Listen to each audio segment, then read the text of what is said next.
Hello and welcome to the oddschecker betting show. This is a weekend racing preview.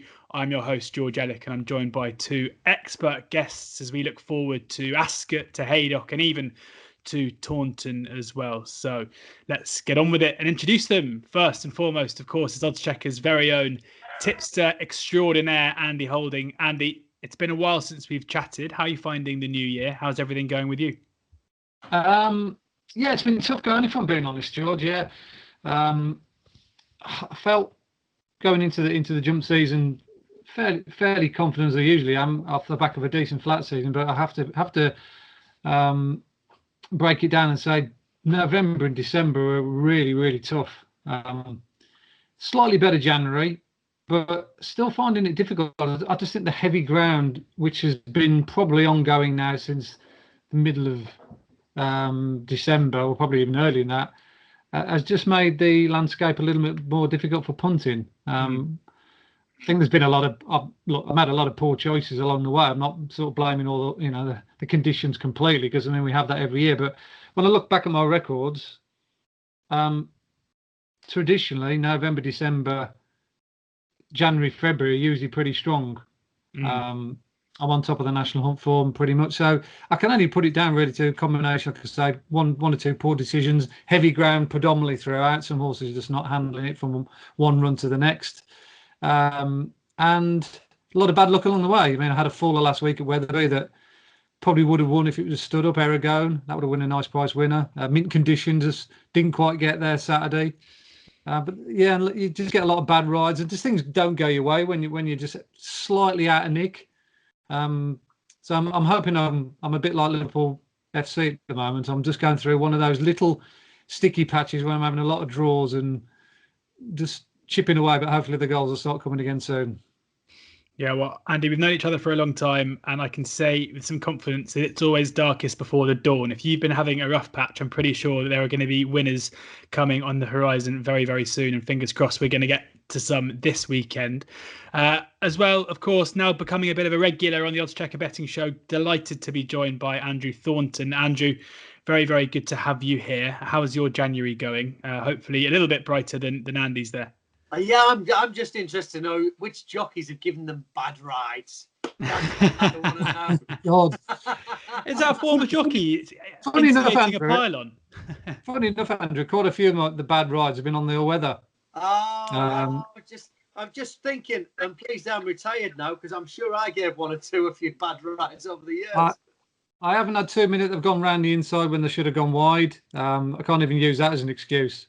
Like I say, I'm always brutally honest with myself, and I try not to blame too many outside forces, because I think you're not really doing yourself justice, really. I think you're just looking for excuses. That's a key factor, though, Andy, isn't it? You've probably got to factor into your betting who's going to utilise that heavy ground and find the places that aren't so heavy.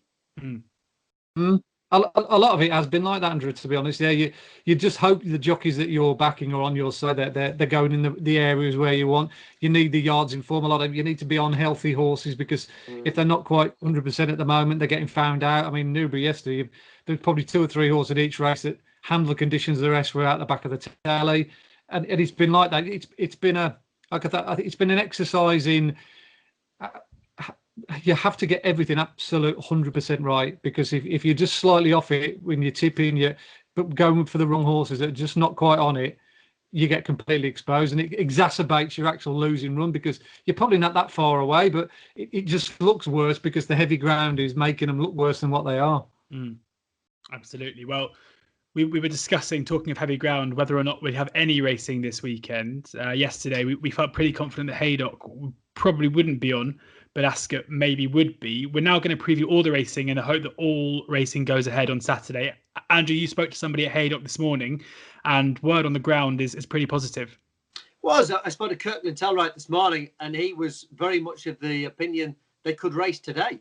I mean, the amount of rain they've had has been significant, over 3 inches of rain in 4 days, which is amazing. But he says the track's taking it fantastically well. He's just a little worried about, obviously, the frost that is forecast. If they get a -2, I think they'll be fine. You know, they've got covers down. So in that respect, you know, it looks positive for Haydock, which we wouldn't have thought yesterday. Really, really good to hear. Before we get into the action, just going to point you in the direction of the oddschecker app. Make sure you download it now, as you can follow the podcast and video as we go through it. It's got the best prices, of course. It's oddschecker, but also the best bookie offers. You can check your place terms there as well, and some pretty handy tipsters there too, including, of course, Andy, who joins us here. We're going to do 4 races at Ascot. We're basically going to go through the ITV races. So we're going to kick off with the Mares Hurdle, the Grade 2, then into the Handicap Hurdle, and then the Handicap Steeplechase, and then followed it up, of course, with the big race of the day at Ascot, the Clarence House. And then we're going to go to Haydock, where we'll talk through the Supreme Trial, and then into the Peter Marsh Handicap Steeplechase, and then finish off with the Unibet Champion Hurdle Trial there, and then quickly touch on the Portman Cup over at Taunton as well. So plenty to get through in the next 40 minutes or so.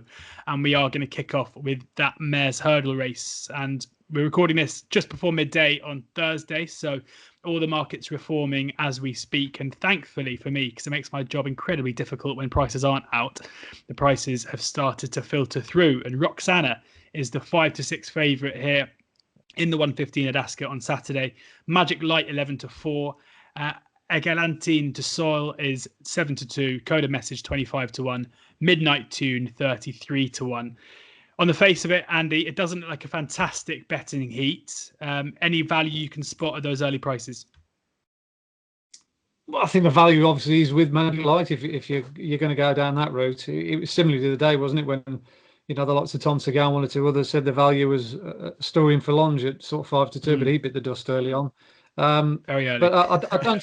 Yeah, very early on at the first. I don't see the betting sort of landscape changing too much here, George. If I'm being honest, I think it looks fair enough, doesn't it? Roxana with a run in the long walk is by far and away the best piece of form coming in here. It's Grade 1 coming up against Paisley Park and Time Hill, the two best UK horses anyway over 3 miles for this season. Paisley Park for the last 3 or 4 seasons, or certainly 2 or 3 seasons. And she went hard all the way to the line. She now's proven that she stays 3 miles.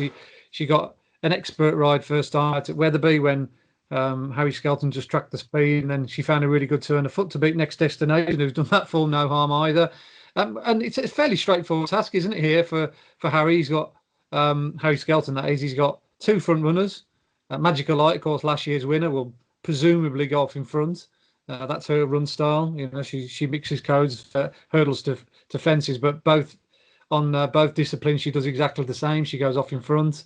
She won this race last year by making all the running.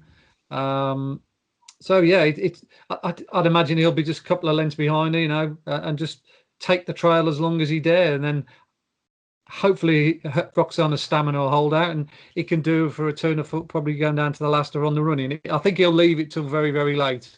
He won't be playing his hand too early on a horse like Roxana, who, like I say, has got a sharp turn of foot, comparatively speaking, for a 3-miler. The other 3 look as though they're outclassed. It's good of connections to roll up here. At least they're going to get some prize money further down the line. But Eglantine de Soil probably isn't quite this good. Midnight Tune definitely isn't this good, and has been in the doldrums a little bit of late, pulling up 3 times this last 4 runs. And Cody Message, fair play to connections out there. They should get a decent day out, but you can imagine that'll be struggling to say the very least. So yeah, it looks a straightforward race. The betting looks to be about right. So I can't see any massive value in it. You could argue Magical Light 11-4 is a smidgen of value, but I think Roxana will probably win. Roxana will probably win. Do you agree with that, Andrew? I do, because I just think Jessie's horse she hasn't had a winner in the last fortnight. Been knocking on the door. They've been running okay, but I wouldn't say they've just been absolutely flying. But she wouldn't be sending this mare over if she didn't think she was well and healthy and everything that goes with it. But one thing you do know with Magic Light, loves the track. 2 from True, going for a hat-trick in the race. So that's obviously a big plus. But I don't think she's bumped to anything of the class of Roxana so far. So I'd be with Andy on that point. Eglantine de Soil obviously gets the £6 weight allowance off the other 2 mares. But you can't pick any holes in Roxana's form, can you, Andy? It's just no. It's absolutely rock solid, and arguably it was a better run last time out than it probably was when she even won up at Wetherby. Just the nature of the contest last time, she put it up to the Paisley Park and Tyne Hill, and for a moment you thought that she might just upset the apple cart. But I see no holes in that, and the fact that the ground at Ascot, it's not heavy, it's soft, and there's not a lot of rain forecast. I just think that Roxana, as Andy says, ticks all the boxes. Roxana ticking all the boxes. Andrew, before we talk about the rest, because I mean, we're talking in terms here of heavy grounds, and Andy's spoken from a punter's perspective of what that means, and you often go into these races thinking I can be pretty confident that I'm not wrong in terms of what I think form wise, but you don't really know how it's going to play out on the ground and who's going to handle it. As a jockey going into these meetings, when you know that it's going to be testing ground, how does it impact your kind of confidence in the way that you approach these races, especially say if you're on an odds-on favourite like Roxana? I'd certainly take a view of the jockeys and what routes that you've got two very experienced riders on the front two in the market. You know the way Harry Skelton rides as well, that he's going to play his cards late. And I think I think he'll obviously be taking comfort in what he's seen the way Bridget rides some of the horses as well. Harry's riding with more confidence now. I think you'll find that he's not frightened to give something a length going to the last if he's on a hold-up horse. Whereas maybe a few years ago, he maybe would push the button that little bit sooner. He's got that much more confidence in his own ability and so much trust when you're riding for your brother, knowing that you're going to ride the horses next time, no matter what. So that is when you to give them their best rides possible. So from that perspective, he's maturing as a jockey. Absolutely. Interesting stuff there from Andrew. We'll move on now to the 150, which is the Handicap Hurdle. And Danny Kirwan is the 5-1 favourite again for Harry Cobden riding Danny Kirwan there. Then Light Squeeze 11-2, Janika 15-2, Craig Niche 8-1, Cateson 17-2 alongside Arrivederci, Paddy's Motorbike 9-1 alongside Don Levant and 10-1 Bar. Andy, come to you again first here. Any of those catching your eye early on?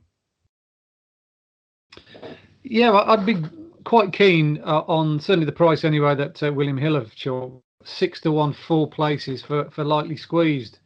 Harry Fraser runner.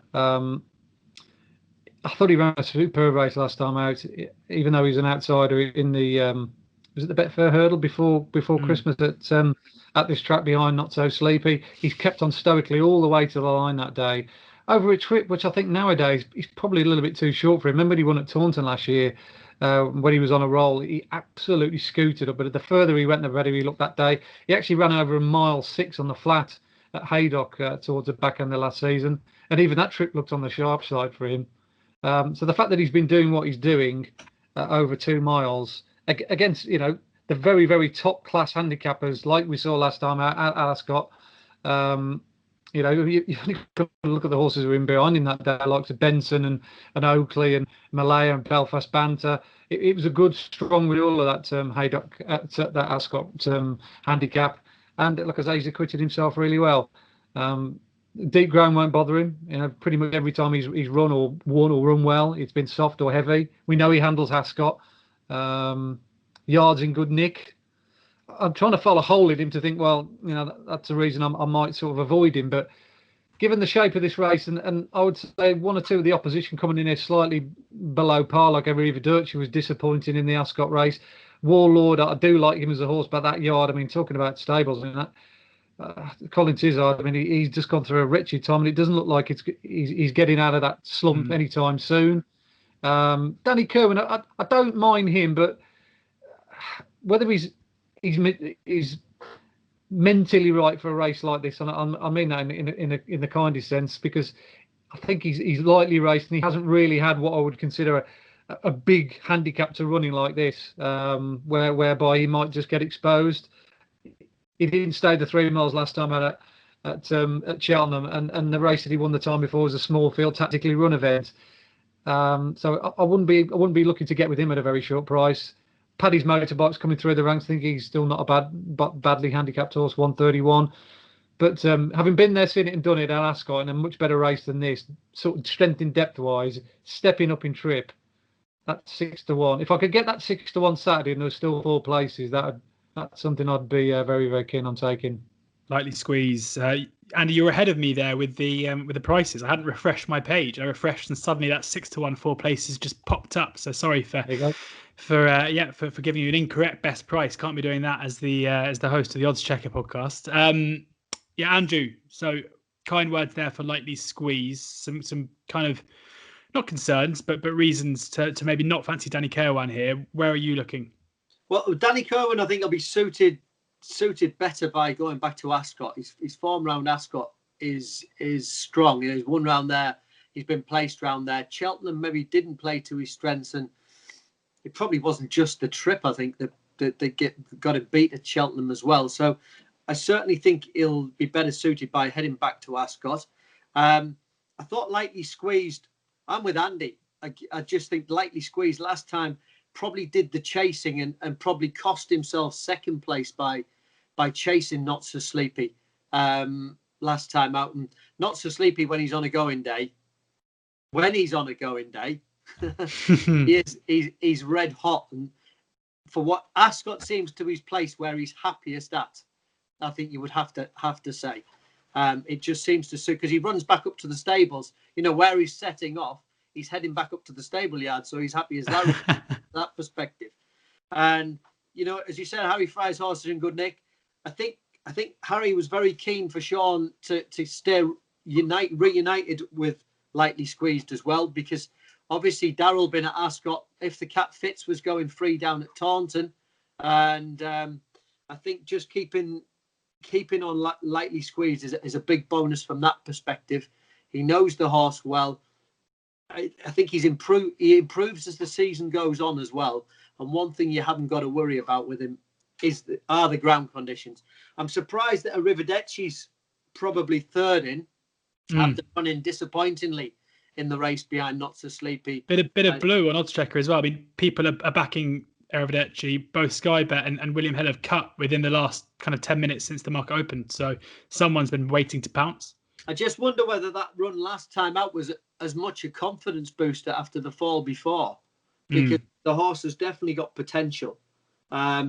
Nicky Henderson's horses, I always slightly worry with them when the ground gets soft and heavy. His horses do tend to enjoy better ground conditions, whereas the Harry Fry's do tend to enjoy plenty of give and plenty of juice underfoot. So I'm with Andy. I think lightly squeezed from an each way angle in here. I think he's absolutely rock solid. Andy, fat chance you're going to get the 6-1 William Hill on Saturday, because they've already just clipped into 11-2, I'm afraid. But also Arrivederci 15-2 into 6-1 again. So someone is waiting to pounce. The market at the moment has lightly squeezed and Danny Kirwan as the 11-2 joint favourites. Arrivederci 7-1, Janika 15-2. But fair to say, just the one horse of real interest for both Andrew and Andy, and that is Harry Fry's lightly squeeze. On now to the 3 o'clock. We're skipping past the 2:25 into the 3 o'clock, which is the Handicapped Chase, just over 2 miles and 5 furlongs, where I better refresh my page before Andy tells me my prices are wrong again. Good Boy Bobby is the 5-1 favourite, ahead of Benny's King at 11-2. Dashel Drasher 6-1. Capeland 13-2. Espoir de Gay is 7-1. Windsor Avenue 15-2. 12-1 Bar. 14 run as it stands. Sky Bet go 5 places. Most of the rest of them are 4. Andrew, come to you first up here. I'm an Espoir de Gay fan heading backing trip. I think you'll find that Charlie Deutsch will be able to be a little bit more forceful.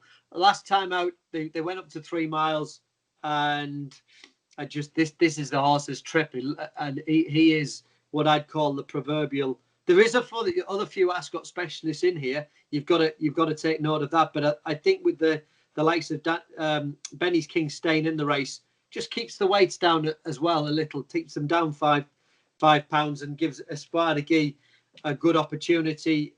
Good Boy Bobby's obviously very interesting from the Nigel Twiston Davis yard.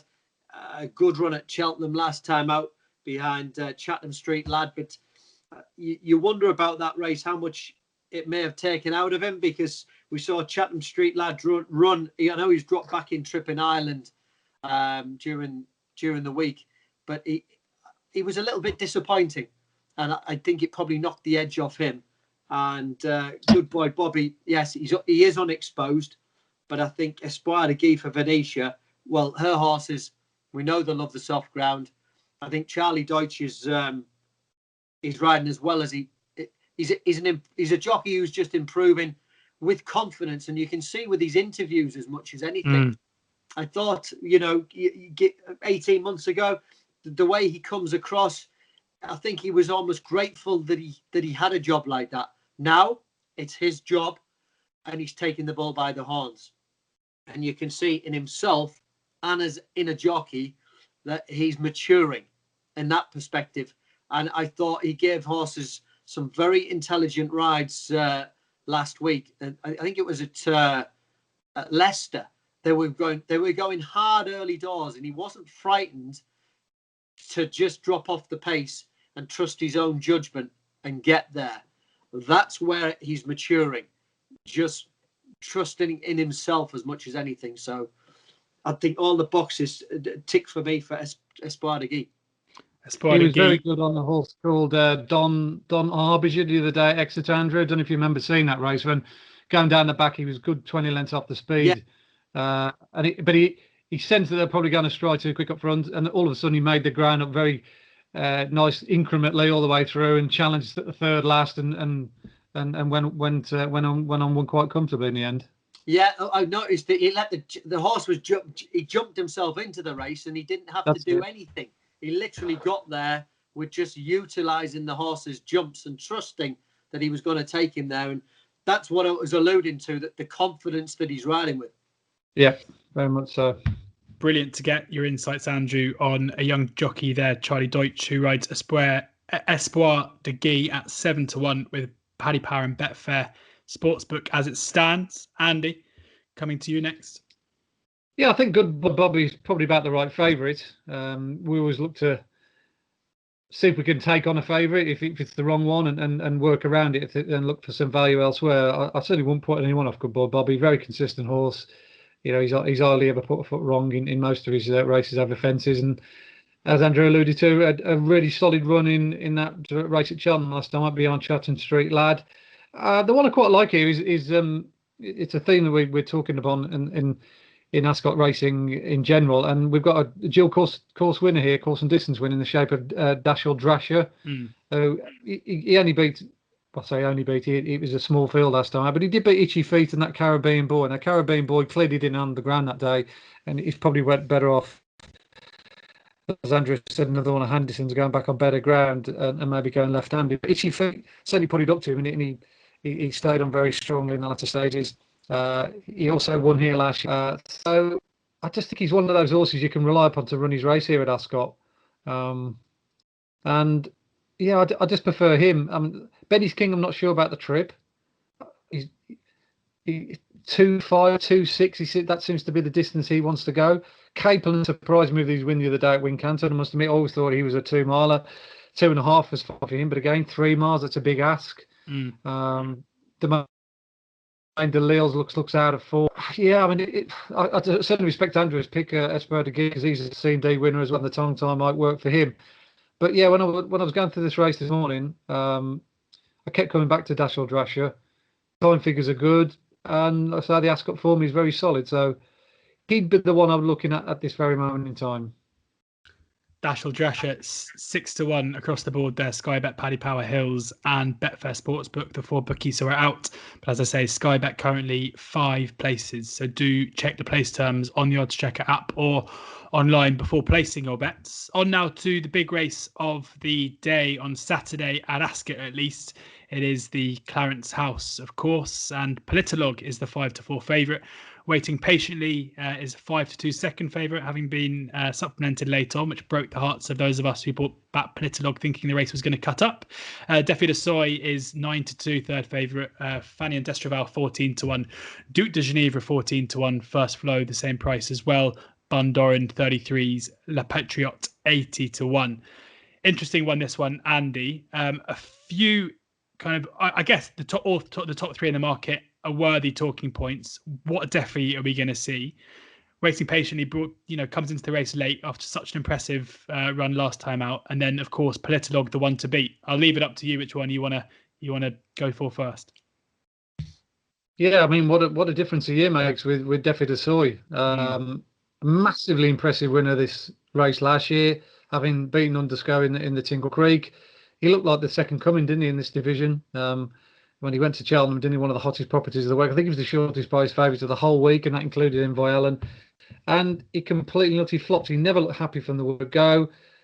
You could have just put that down to a blip. You think, okay, it was bad ground, it was pudding. It was the end of a hard season. All those factors give him the benefit of the doubt. But once again, as we saw first time out this season, just something's not quite right with Deputy Saw. His body language at Cheltenham behind put the kettle again on bad ground. He's just had a lot of hard races on that bad ground. He's only like a light framed horse, and he's just thinking, look, I've had enough of this. And he's going to get heavy ground. He's going to get very tiring ground Saturday. I know it's not as bad as what it might be elsewhere, but Ascot's still, it's still going to be soft. And it'll be enough to put me off him. So I think we're just dealing with the front two in the market here. I think Politolog has been well documented. He's still a horse that probably hasn't got the utmost credit for what he's done over the years. Largely due to the fact that he won a champion chase almost like default, as many would say. Obviously, Defi didn't turn up, and one or two others disappointed in the race. But you've still got to go and win those grade ones, and he takes the opportunities when they present themselves. He loves soft ground. Ascot's not a problem. We know he stays further, but they've recognised that this is his trip, so keep him in his lane. And Nichols is just a master with these horses, isn't he? He knows how to sweeten them up. He switches the switch on and off when required, and he'll use this as a tremendous stepping stone, perhaps to retain his title. I do think he's got a real big opponent up against him today in the shape of Saturday in the shape of Waiting Patiently. And if there is any chinks in his armour, if he doesn't bring his A game to the table, I think Waiting Patiently will find him out, because he's knocking at the door in a race like this. He's a bit quirky. I don't think he's got all his paddles in the water all the time, but he's got an absolute bucket load of talent. His run in the King George was an excellent one. I didn't think he'd stay 3 miles, but he did. And it was a tremendous effort, wasn't it, in the Tingle Creek last year when he was gunning down Undersco and Defi de Soy in the latter stage. But I don't actually think Sandown suited him. I think Ascot does. It's a longer pull from the third last up that long run in. There's a long run from 2 out to last. When he gets into his top stride, he's as good as anything over this distance. And he's beaten Politolog before when he's run at Ascot, albeit over 2.5. So he's got that in his locker as well. So yeah, I'm looking forward to this. Certainly at the prices at 5-2, I think Waiting Patiently is a really good bet against Politolog. Interesting. Waiting Patiently. That'd be my view. Waiting Patiently's last win was back in 2018, remarkably, but it was at Ascot.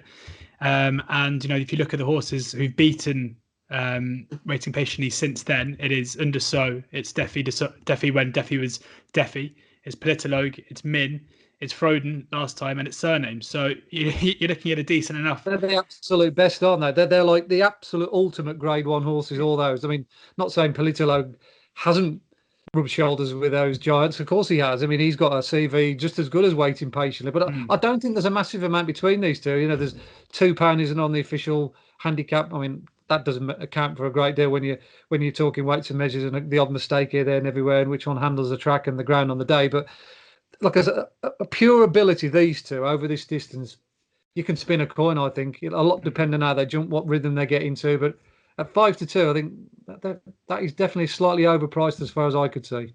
5-2, about a coin toss. You'd be mad not to. Not what I wanted to hear, Andy. Andrew, come to you. I mean, give us your thoughts on those top 3, and can we make a case for anything at a double figure price to spoil the party? 8 runners.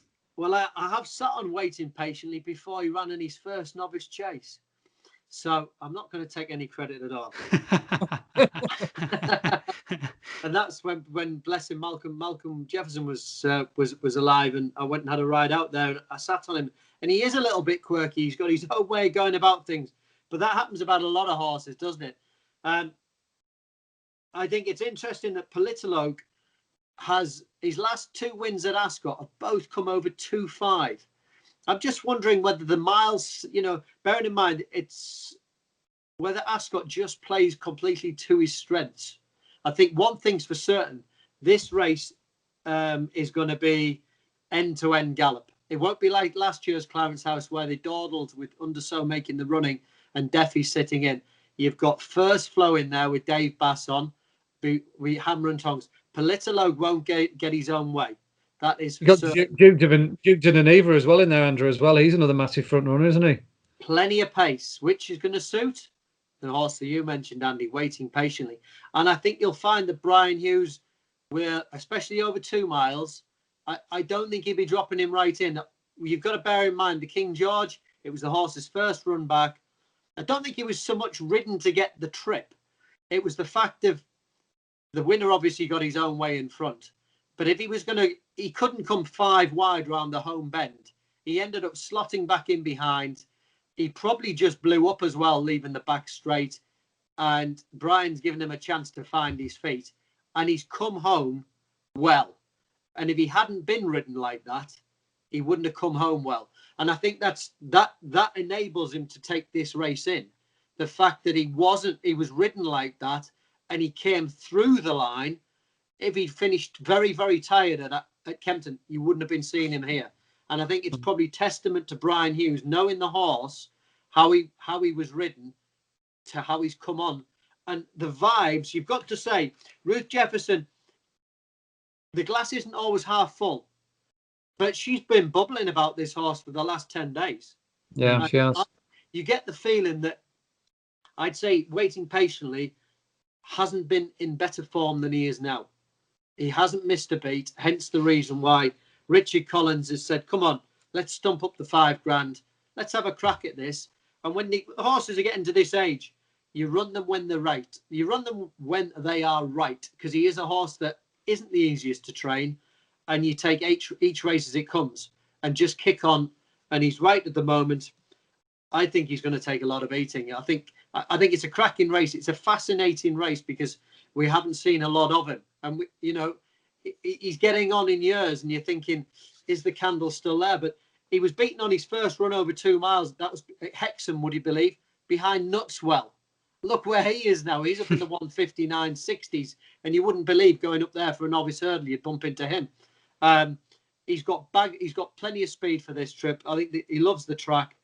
The drop back in trip doesn't bother me in the slightest. I think it'll help him.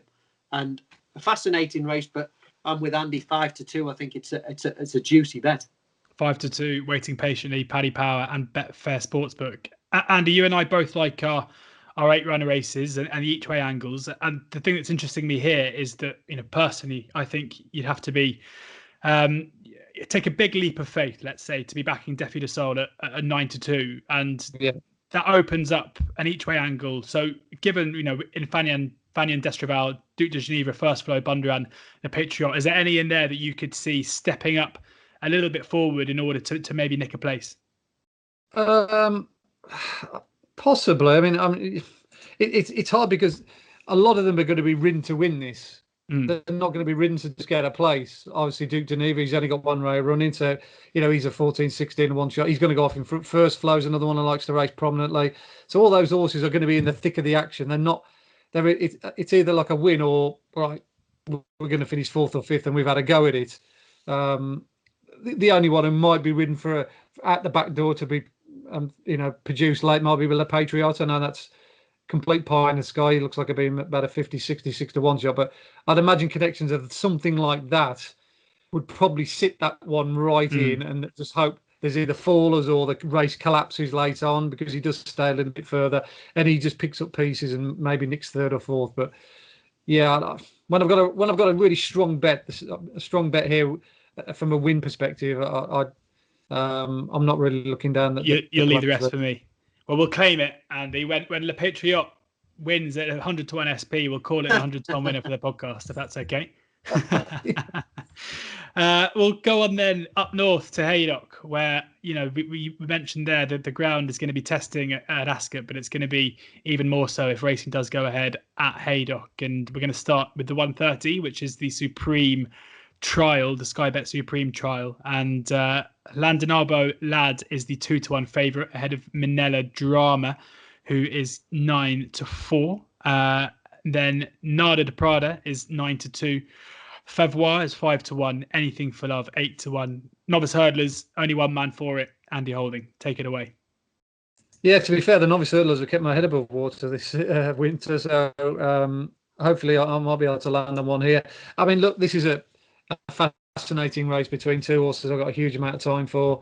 The best horse in the North over 2 miles so far I've seen this season and on the figures is Manila Drama. His last 2 runs have been just short of championship class based on the figures. He beat a horse called Ballybeg last time out at Bangor. Ballybeg I put up the other day at Hereford when that won, so that form line's taken a boost. The only time he's got beaten over hurdles is by Landibino Lad. Yeah, Landinarbo Lad. God.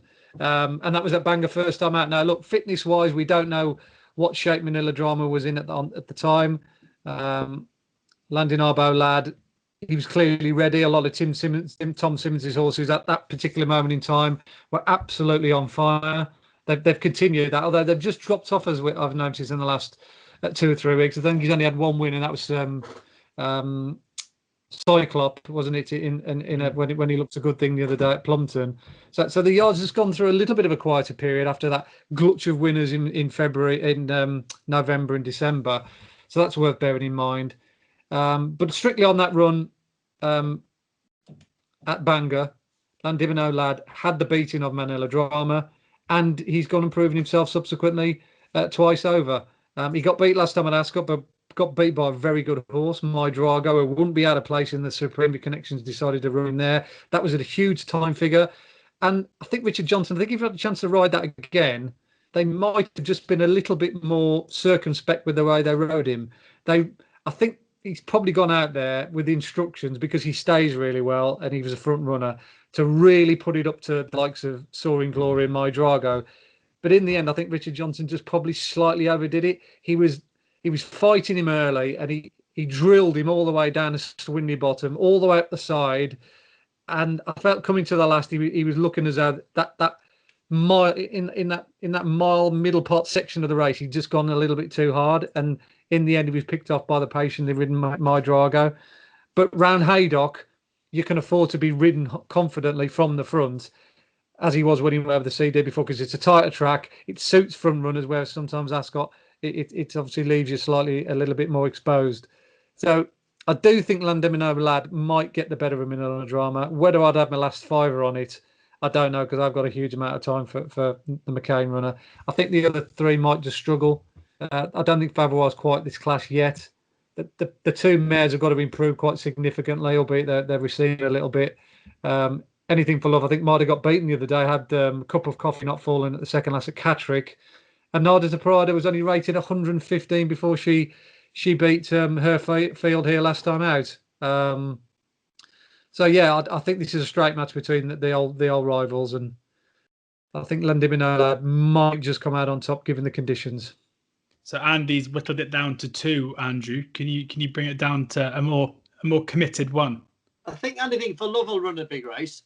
It would be arguably unbeaten if Gavin Sheehan's pin hadn't come out of his iron when jumping the go. It wasn't jumping the first; it was going to the first hurdle at Uttoxeter, but still finished 4th as he spent the whole race trying to get it back in again. So I think she'll run a race, but I'm gonna go against. I think Manila Drama, the way Donald McCain's horses are now, they're in good nick.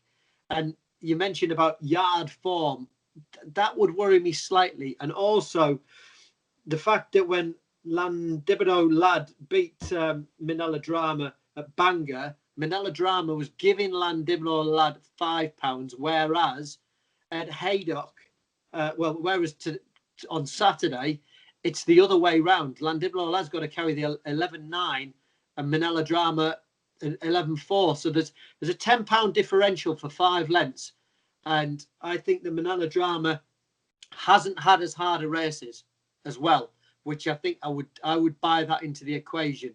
That the last 2, the wins at Sedgefield, the wins at Bangor, from a confidence point of view, and as Andy said, he put up Ballybeg to win last time out. The form's been franked. Brian Hughes obviously goes down a ride waiting patiently, so Sam Twiston comes in for the ride. And I just feel that the ground conditions are going to be softer than the conditions when Llandimlo Lad beat Manila Drama at Haydock last time. They're going to be a lot deeper. So I'm going to have that one to flip the form. So I'm taking you on, Andy. Good to see.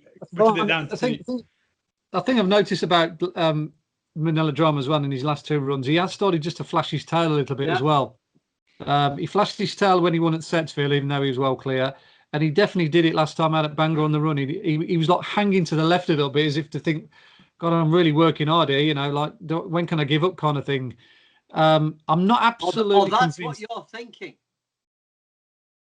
Well, it's just a little it's just a little trait that I've noticed. And I'm thinking, why is he doing that? He's doing it for a reason. He's either feeling something or thinking about it, or he's not happy doing something. He's not doing it just because he's trying to get a fly off his back. I'm not absolutely convinced, and this is my what my view of Manila Drama. I don't think he would want it as absolute deep as it's likely to be on Saturday. I think we'll see him at his absolute best further down the line when he's just got nice ground, like good to soft or soft in places. I don't think he wants the guts ripped out of him, because he's a bit more of a light framed horse than 1 or 2 Donald McCain's had in the past. But look, Donald's got 2 really good two milers this year. They're going to take him place. Manila Drama's one of them. The other one's Bareback Jack. Both of them have been clocking fantastic times up the north. So whatever happens, I think it's going to be a bright future in that department for Donald McCain. Exciting stuff there in the 130 at Haydock. So on now to the 240, the Handicap Chase just over 3 miles, and Royal Pagal is the 5-2 favourite, just ahead of Sam Brown at 7-2. Sam's Adventure is 6-1. Potter's Legend, AC Milan, and Le Manva Pippin all 17-2, 14-1 bar. Andrew, take us away. Yeah, well, Sam's Adventure, I was very impressed with the way he went about things in the Tommy Whittle at Haydock. But Brian Hughes, he had to be after him. He had to be after him a lot of the journey. And I think he already had a winner on the card already, which always helps from a jockey's perspective.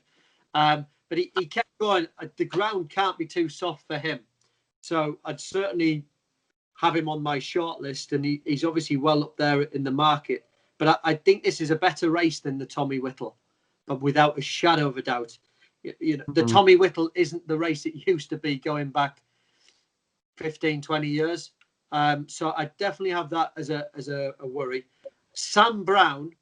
Now, this is a horse of Anthony Honeyball's where it wants to be unraceable. And this is a horse that absolutely thrives. And I thought he ran an absolute blinder. It was officially heavy ground at Carlisle behind Imperial Aura and Windsor Avenue. Nowhere near. It was officially heavy, called heavy. It wasn't heavy ground. Now, Haydock will be atrocious. And Sam Brown wants it absolutely atrocious. And I think he might take this field apart. I'd be as bold as to say that. I just feel that he's a horse who... I think Anthony Honeyball's maybe had a race of this nature on his agenda. So from that perspective, I'm a big Sam Brown fan. Royal Pagal, you've got to admire the way Venetia's brought this horse back from some substandard runs last year. And I would say that was probably, and Andy might back me up here, that some horses take a while to acclimatise. And this horse showed a lot of potential last year, but just petered out very tamely. But connections have stuck with him, and I'd have to worry about. I just wonder whether he wants it this deep. The way he went round Kempton the other day and went up 16 pounds as a consequence. I think that was a little harsh. He was very, very impressive and travelled very smoothly through the race. But it'll be a different contest, I think, at Haydock. So that would be my slight query. He's gone up £16 for winning in a deeper race on deeper ground. So, as you can see from where I'm coming from, I think Potter's Legend will run well because he loves it absolutely. Again, atrocious conditions. I think you could probably put him in the mix from an each-way perspective, but I'm a big Sam Brown fan. Sam Brown, the one for Andrew, 7-2 at the moment. Only William Hill out with prices. So hopefully that is still around, or maybe you'll get even bigger by the time you're watching or listening to this. Andy, fair to say, we know who Andrew fancies. Think Sam Brown could take the field apart. Do you agree? Did Sam Brown win the X Factor about 4 or 5 years ago? The female. On heavy ground. Possibly, yeah. It could well be a bit of X Factor here for Sam Brown. Yeah, I do like Sam Brown. I've always liked the horse. He just didn't show up, did he, last year in the Reynolds Stand behind Copperhead? I'm absolutely convinced he goes right-handed. I've always thought he wants to go left-handed. Interesting, they've got the tongue time as well. He might have just made a noise last time out. Last year's form as well, Andy. Can you remember? He had He had 3 very, very quick races together, and the Reynolds time was on the back of two facile successes. But they were. I think he just ran very, very flat. Yeah, I mean he's run beyond Imperial Aura, is good enough to suggest he's right banging in back to his best. He's lightly raced. You come here fresh. He hasn't had the campaign that some of these have had already. Some of them have had 2 or 3 relatively quick stroke hard runs on bad ground. I still like Royal Pagaille. He travels well in his race, and I do know that the connections of the second Captain Ord at Kempton the other day literally could not get their breath that Royal Pagaille went by him the way that they did, because they thought Captain Ord was a very well handicapped horse. The pair were well clear, but I think I've listed him. It's a different ball game now. He's 156. To be honest, I thought that would have forced the hand to go down conditions races. Looking at races maybe like the Marsh Chase or something else, maybe at the festivals. But the fact that they're still running in a handicap, they must feel as though that they've got something even still further up their sleeve. Who knows? But I think the limited handicap definitely helps limited, this, doesn't it? Yeah, but look, this is 3 mile 2 on heavy ground. He's got away with 3 miles around a sharp track, 2-5 round here, 3 mile 2. Against dowdy stayers, we'll really find what Royal Pagaille is made of. Ultimately, I want back him at 9-4 because I just think there's too many dyed-in-the-wool stayers that are likely to find him out if he's not absolutely right on the money. So yeah, I think Andrew's made a good point with Sam Brown, and I'll probably just sit this one out and hope Andrew is absolutely bang on. I certainly wouldn't disagree with all the things he said. So Sam Brown, the one to side with for Andrew there, and no bet as it stands for Andy. A really, really interesting race, a 3-runner affair in the 3:15 in the Unibet Hurdle, the Champion Hurdle trial, and Bouvardere returns for the first time since the Fighting Fifth back in 2019, where he finished second and is 4-7 here ahead of Ballyandy at 9-4. Navajo Pass is 14-1 as it stands. Andy, it's a difficult one in terms of a betting heat, unless you're going to tell us that Bouvardere should be shouldn't be have that place in the market. But as a spectacle goes, it's going to be a fascinating race to enjoy. Well, I mean, look, he's got to start somewhere, and there's only a couple of races that he could possibly run in, isn't it, before perhaps having another go at the Champion Hurdle. But this is not absolutely ideal. I think if you would have said to Nicky Henderson what Andrew alluded to, he doesn't really probably want to be having his first run back on heavy ground, and it will be a proper slog. I don't live a million miles away from Haydock, and my Wellington boots are nearly over the top of the into my socks. So it will be quite punishing. And with a horse like Ballyandy, he's the last horse you want to be up against when you've got to run hard all the way to the line, because this horse will just literally run until he drops. Some of his performances this season, Ballyandy, have been absolutely unbelievable. You've got to give him an amazing amount of credit. Kempton last time out wouldn't have been his bag, but he's run at Cheltenham the time before when he didn't get the clearest of runs as good. He had top 8 in the Great Wood. And as we said, that false last run early in the season behind Scarella has worked out really well. But he won this race last year, albeit Dowley over Penton Hills. And look, this is going to be his big opportunity to take a big scalp. He'll be absolutely revved up to the eyes that this horse will now. And I think Connections will be rubbing their hands, going to think, well, we've got fitness on the side. If Bouverdare's vulnerable, if he's ever going to be vulnerable, it's going to be Saturday when perhaps the champion hurdle is at Connections is back. They're going to be similar to Penton Hills. Whatever you do, don't absolutely go all out to try and win. Yes, try and win on the bridle if you can, like he probably will travel. But yeah, at the prices, I mean, I couldn't touch Bouverdare. Was it 4 to 9? Whereas I did think Ballyandy 4 to 7, yeah. Ballyandy's a fair price at 2 to 1. 9 to 4, Ballyandy. 9 to 4, yeah, better. yeah. I'd be betting a lot shorter though. I think those two prices will come a lot closer together come Saturday. Interesting. Andrew, do you agree? Yeah, I think it's fascinating. Obviously, Ballyandy giving £6. I don't think the weight here is that much of an issue. I think tactically the race is fascinating because Bouverdare, we saw him get beat for speed round Kempton. Was it Epatante?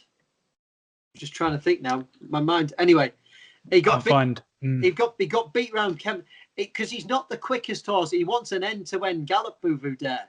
Are the other two going to go a real good gallop here, or I think they may just turn it into a real tactical race where they crawl. Yeah. Well, because if they crawl, he might want to. He'd be fresh. He'd be keen. He could. It's not ideal for him either. Well, like I say. That's why it's fascinating. This race is fascinating because Nigel Twiston-Davies has also got an eye on. Well, do I really want to go on end-to-end gallop here and think then we won't go for the Betfair Hurdle? Now, if we have a crawl round and it was a little sprint up the straight, this will put him spot on for the Betfair Hurdle. With a horse like Ballyandy, you're just thinking from race to race. Go and pick up as much prize money as possible. He's not good enough for the Cheltenham Festival now, but there's lots of prize money to be had. I don't know.